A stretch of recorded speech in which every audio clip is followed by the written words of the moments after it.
بسم اللہ الرحمن الرحیم۔ اعوذ باللہ من الشیطان الرجیم، بسم اللہ الرحمن الرحیم، صلی اللہ علی رسولہ الکریم وآلہ الاطیبین الاطہرین المعصومین۔ السلام علیکم ورحمۃ اللہ وبرکاتہ۔ طلاب کرام عزیز، کیسے ہیں؟ امید کرتے ہیں آپ خیر و عافیت سے ہوں گے۔ جواہر البلاغہ حصہ سوم بحث بدیع سے سبق نمبر 6 شروع کر رہے ہیں، جس میں عنوان قرار دیا گیا کتاب کی عبارت اطیّ و نشر سے لے کر التقسیموں تک۔ طلاب کرام عزیز، آج کے نکات جو درس میں بیان ہوں گے وہ ان موضوعات کے تحت ہوں گے۔ نمبر 1، طیّ و نشر کی وضاحت کی جائے گی کہ کسے کہتے ہیں، اس کی امثلہ بیان کی جائے گی۔ نمبر 2، جمع و تفریق کا معنی اشعار اور آیات کی صورت میں ان کی وضاحت کی جائے گی۔ آئیے عبارت کو ملاحظہ فرمائیں۔ الخامس عشرہ، 15 نمبر پہ محسنات معنویہ میں سے اطیّ و نشر ہے۔ دونوں ایک ہی چیز ہیں طلاب کرام عزیز۔ اطیّ و نشر ان یذکر متعدد، طیّ و نشر کا معنی یہ ہے کہ ذکر کیے جائے ایک سے زیادہ چیزیں، متعدد چیزیں کلام کے اندر بیان کی جائیں۔ ثم یذکر، اس کے بعد یعنی متعدد اشیاء بیان کی گئی، اس کے بعد ذکر کی جائے ما ایسی چیز جو کہ لکل ما افرادہ شائعا، جو کہ ان متعدد میں سے ہر ایک کے مصداق کے لیے مشہور ہو، ہر ایک کے فرد کے لیے مشہور ہو، لیکن من غیر تعیین، معین نہ ہو کہ یہ کس کے لیے ہے، کون سے فرد کے لیے۔ اعتماداً، یہ اس لیے یہ کیوں کیا جا رہا ہے؟ بھروسہ کرتے ہوئے، اعتماد کرتے ہوئے علی تصرف السامع، سامع کے تصرف پر، کہ اس کے استعمال پر کہ فی تمییز لکل واحد منہا، کہ ان میں سے ہر ایک کو سامع جدا کرنے کی قدرت رکھتا ہے۔ وَرَدِّهِ إِلَى مَا هُوَ عَلَيْهِ، اور وہ سامع اس پر قدرت رکھتا ہے کہ اس چیز کو اپنے اصل کی جانب، جس کی جانب لوٹنی چاہیے وہ چیز، یا جس کے ساتھ اس کا تعلق ہونا چاہیے، اس کا تعلق جوڑ لیتا ہے اس کی اپنی اصلی چیز کے ساتھ۔ وَهُوَ، یہ طیّ و نشر نوعان، دو قسم کا ہے۔ ایک، الاول، الف، اما ان یکون نشر فیہا علی ترتیب طیّ، یا اس میں نشر جو ہے، نشر سے مراد یعنی متعدد چیزیں بیان کی گئی پراکندہ طور پر، معین نہیں ہیں، یا تو طیّ کی ترتیب کے لحاظ سے ہے، نحو قولی تعالیٰ، اس آیت میں آپ دیکھیں گے جس طریقے سے استعمال ہوا ہے۔ ارشاد ہے کہ وَمِن رحمتہ، خدا کی رحمت میں سے ہے کہ جعل لکم اللیل والنہار لتسکنوا فیہ، کہ خدا متعال نے آپ کے لیے شب و روز قرار دیا ہے تاکہ تم اس میں سکون اختیار کرو۔ وَلِتَبْتَغُوا مِن فَضْلِهِ، اور تم خدا کے فضل تک پہنچ سکو۔ اب اس آیت میں کیا ہوا ہے طلاب کرام عزیز؟ مصنف فرمان فقط جمع بین اللیل والنہار، قرآن مجید میں خدا نے لیل و نہار کو اکٹھے کیا ہے۔ ثم، اس کے بعد، اچھا یہ متعدد چیزیں ہو گئی، تعریف کے مطیع و نشر کے مطابق متعدد چیزیں۔ ثم ذکر السکون، یہ جی لتسکنوا، اس کو ذکر کیا جس کا تعلق ہے لیل کے ساتھ، للیل، وابتغاء الرزق للنہار، پھر وابتغوا من فضل، پھر رزق کی تلاش جو ہے نہار کے ساتھ، علی ترتیب کے ساتھ، یعنی پہلے رات کا تذکرہ کیا اور سکون کا تعلق اس کے ساتھ جڑ گیا، پھر دن کا تذکرہ کیا، پھر ابتغاء الرزق کا تعلق اس کے ساتھ، یہ ترتیب۔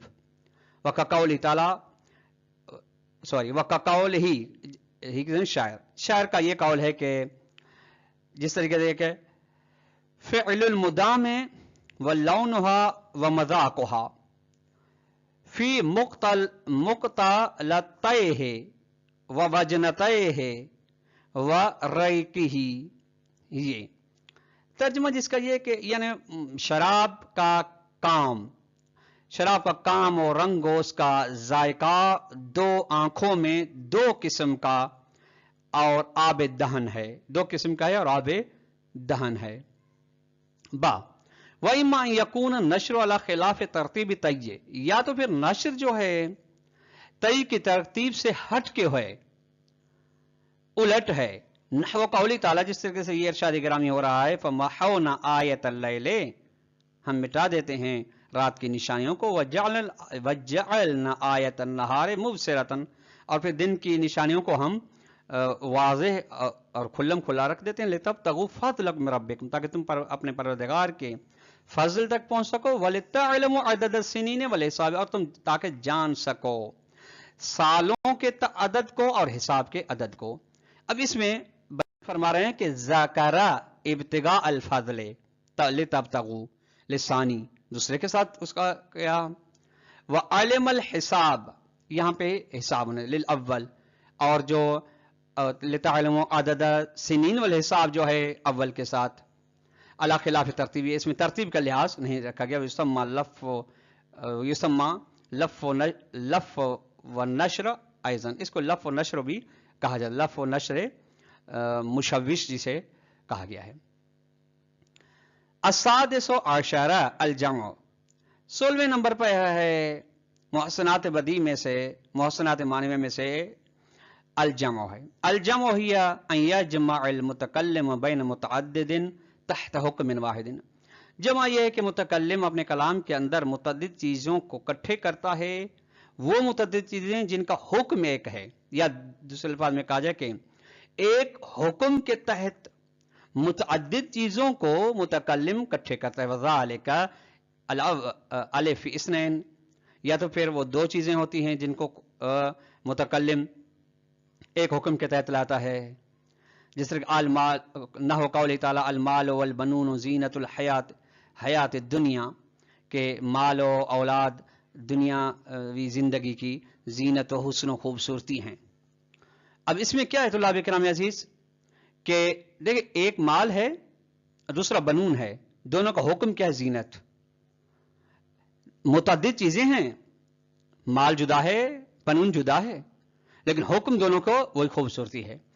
ایک اور نحو قولی تعالیٰ، ایک اور ارشاد گرامی ہے وَاعْلَمُوا أَنَّمَا أَمْوَالُكُمْ وَأَوْلَادُكُمْ فِتْنَةٌ، کہ بے شک تم جان لو کہ بے شک تمہارا اولاد اور تمہارے مال آزمائش ہیں تمہارے لیے. اب یہ اموال اولاد متعدد چیزیں ہیں، فتنہ ان کے لیے ایک حکم. ان دونوں چیزوں کو اکٹھا کیا ہے ایک حکم کہتا ہے با. وفی اکثر یا دو سے زیادہ کے درمیان میں اکٹھے کرتا ہے، ایک سے زیادہ چیزوں کے درمیان جمع کیا ہے. نحو قول تعالی انما الخمر والمیسر والانصاب والازلام رجس من عمل الشیطان فاجتنبوہ، کہ فرما رہا ہے کہ بے شک شراب و جوا و بتو اور یہ چیزیں یہ رجس ہیں، شیطانی عمل میں سے رجس ہیں، ان سے دوری اختیار کرو. اب یہ کیا ہے طلاب کرام؟ یہ ایک خمر، میسر، انصاب، ازلام، ان کے لیے حکم کیا ہے؟ رجس و فجتنبوہ ہو. ایک سے دو سے زیادہ چیزیں حکم واحد کے تحت ان کو جمع کیا. وَقَقَعُلِهِ، ایک ارشاد یہ ارشاد گرامی تھا خدا نے متعلق ارشاد. اب ایک شاعر کا قول آراؤہ وعطایاہ ونعمتہ وعفوہ رحمت للناس کلہم، ان کے نظریات، ان کی بخششیں، ان کی نعمتیں، ان کی عفو رحمت ہے تمام لوگوں کے لیے. یہ رحمت آرا کے لیے، عطا کے لیے، نعمت کے لیے، عفو کے لیے، یہ حکم واحد، ان کو واحد کے تحت جمع کیا. ایک اور وَقَوْلِهِ آرَاؤُكُمْ وَوُجُوهُكُمْ وَسُيُوفُكُمْ فِي الْحَادِثَاتِ إِذَا دَجَوْنَ نُجُومٌ، کہ تمہارے نظریات، چہرے، تلواریں حادثات میں جب ستارے دھیمے ہو جاتے ہیں. اب یہ کیا ہے کہ ان کے لیے نظریات اور وجوہ و سیوف کے لیے ایک ہی قوم کے جب ستارے دھیمے ہو جاتے ہیں. السابع عشر، 17ویں نمبر پہ ہے التفریق، تفریق.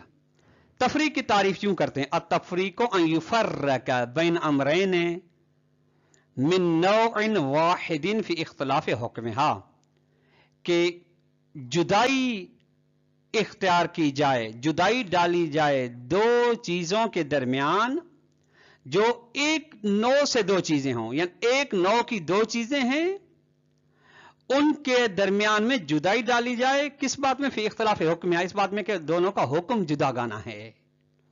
یعنی دو چیزیں ہیں اور لیکن ان کی نوع ایک ہے، یعنی ایک نوع کے دو مصداق ہیں لیکن دونوں کے لیے جدا گانا حکم ہے، اس لیے ان کو جدا جدا بیان کیا جا رہا ہے. اب دیکھیے نحو قولہ تعالی وما یستوی البحران، یعنی دو سمندر برابر نہیں، ھذا عذب فرات سائغ شرابہ ھذا ملح اجاج، یعنی ایک جو ہے گوارا ہے جس کا پانی پینے کے لائق ہے، دوسرا نمکین ہے جو پینے کے لائق نہیں ہے. یعنی دونوں سمندر ہیں، سمندر کی نوع میں سے ہیں لیکن دونوں کے لیے حکم جدا گانا ہے، اس لیے دونوں کو جدا بیان کیا گیا. ایک ھذا عذب فرات، دوسرا ھذا ملح اجاج ہے. وقول شاعر، جس شاعر کا قول ہے کہ ما نوال الغمام وقت ربیع کنوال الامیر یوم سخا فنوال الامیر بدرۃ عین ونوال غمام قطرۃ ماء. ترجمہ یہ ہے تو بادل کی عطا بہار میں، یعنی بہار کے موسم میں بادشاہ کی عطا کی طرح نہیں ہے. فنوال بادشاہ کی عطا بدرت عین ہے. بدرت عین تو اللہ وکرم ہے، یعنی 1000 درہم کو کہا جاتا ہے، یعنی پیسہ. جبکہ بادل کی عطا ماء قطرہ ماء ہے، یعنی پانی دینا ہے. اب آپ نے تو اللہ وکرم اس میں ملاحظہ فرمایا کہ دو چیزیں بیان کی جا رہی ہیں، دونوں کے لیے حکم جدا گنا بیان کیا جا رہا ہے، ایک بادل کی عطا، دوسری بادشاہ کی عطا. کا قول ہی، ایک اور شاعر کا قول ہے من قاس جدواک یومن بسحب اخطأ مدحک، جو بھی تیری عطا کا مقایسہ کرتا ہے بادل کے ساتھ، وہ آپ کی ستائش میں خطا کرتا ہے. السحب تعطی و تبکی، بادل دیتا ہے، عطا کرتا ہے اور رلاتا ہے. وانت تعطی و تضحک، جبکہ تو دیتا بھی ہے، یعنی بادشاہ کو کہہ رہا ہے کہ تو دیتا بھی ہے اور ہنساتا بھی ہے، ہمیں مسکراہٹیں بھی دیتا ہے. اب یہ طلاب کرام یہاں اس میں کیا ہے کہ بادل اور شخص کی عطا، بادل کی عطا، شخص کی عطا، ایک کے لیے حکم ہے رونا رلانا اور دوسرے کے لیے ہنسنا ہنسانا ہے. وقول ہی، ایک اور شاعر کا قول من قاس جدواک بالغمام میں، جو بھی آپ کی عطا کا مقایسہ کرتا ہے بادل کے ساتھ، فما انصف الحکم بین شکلین، وہ اچھی قضاوت نہیں کر رہا دو تصویروں کے درمیان. انت اذا جد ضاحکا ابدا، جب تو دیتا ہے تو ہمیشہ ہنستا ہے. وہ جبکہ وہ بادل جو اذا جاد دام العین، جب دیتا ہے تو اشک ریزاں ہوتا ہے، یعنی اس سے اشک کی طرح پانی برستا رہتا ہے. جس طرح کی آنکھوں سے اشک برستے رہتے ہیں، اس طریقے سے بادل سے بھی بارش برستی رہتی ہے. دو مختلف چیزیں، مختلف حکم.